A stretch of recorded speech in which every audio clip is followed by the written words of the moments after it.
Hey guys, what is up? I'm Hudson and I am back with another video. Now it's come to me that it's almost the 3-year anniversary of the Nepal earthquake. And I know this isn't a exciting event, but I want to talk about my experience and how it changed my life. I thought of doing this because on another video from a very awesome YouTuber called Life Knockin'. He's an awesome YouTuber, you should go check him out. Link in the description. I commented on one of his videos about earthquakes, and I said he was talking about like the earthquakes and what happened, like the aftermath, and I'm like, oh, I survived a 7.9 earthquake. I was probably bragging or showing off or something, I don't know.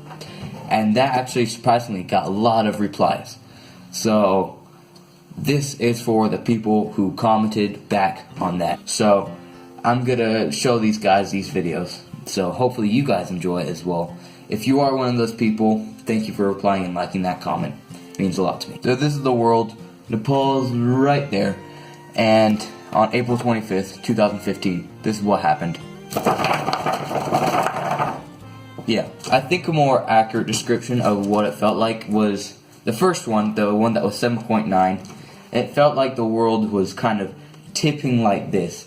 And I honestly lost my balance and almost fell over when I was outside, and I almost fell and bumped my head on a sharp piece of rock. So it felt like the world was doing that kind of little bit of waves, and yeah, it was super scary. So I was sitting on my couch on the weekend, Saturday. It was about 12 o'clock, and I was with me. It was me, my sister, her friend, and my younger sister, my mom in the house. My mom was upstairs. My sisters and my older sister's friend and I were in the living room watching TV, and then this happened.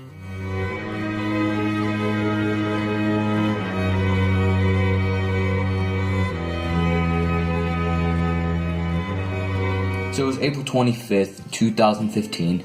It was the day after my little sister's birthday, and we were getting ready for a birthday party because it was the weekend and we couldn't really have it on Friday because of school and everything. So we were getting ready for the birthday party. We had cupcakes and we had other foods and snacks, and then at about 12 o'clock, then it hit. The earthquake alarm went off, and it was like a very loud, high-pitched bell, I don't know, and I screamed, "Earthquake." Everyone ran out of the house except my mom because she was upstairs. And so we all ran out of the house. My older sister grabbed my younger sister and carried her like an American football. So that happened. We ran out of the house and we went to our gate, and that's when it started turning.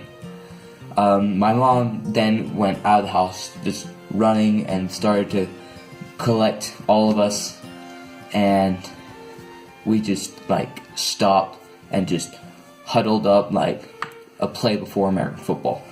And that was the most terrifying thing that has ever happened in my life, even to this day.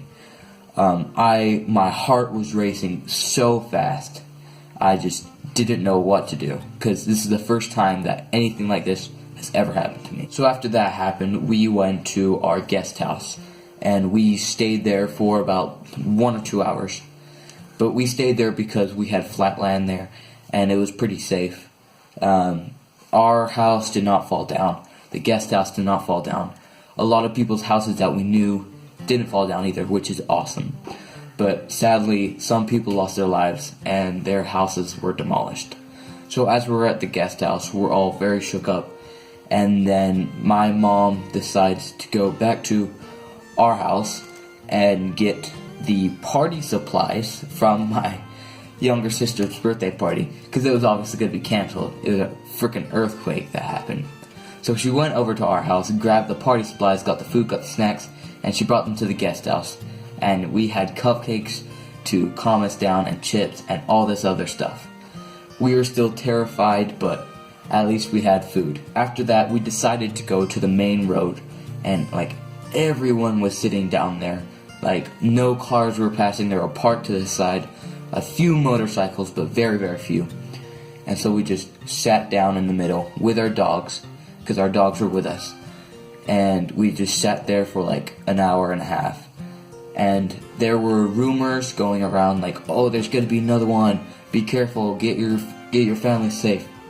But we knew nobody can predict an earthquake. But our minds were like turned off at that time because we were just so alerted and didn't know what to do. So we believed that, and we went to the main road. So we went there, and then I don't know who came up with the idea to go back to my house. But we did, and we stayed there for about 2 weeks, and our organization pretty much stayed there for 2 weeks.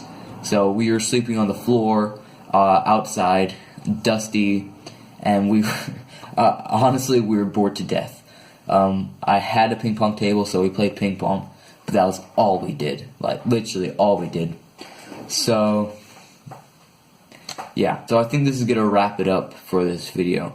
If you want to hear my experience for the second earthquake, get this video a few likes, and I will see what I can do. So yeah, guys, I hope you enjoyed this video, and if you liked it, then please like and share it, and if you're new, subscribe, and press that bell icon next to the subscribe button so you get notified when I upload.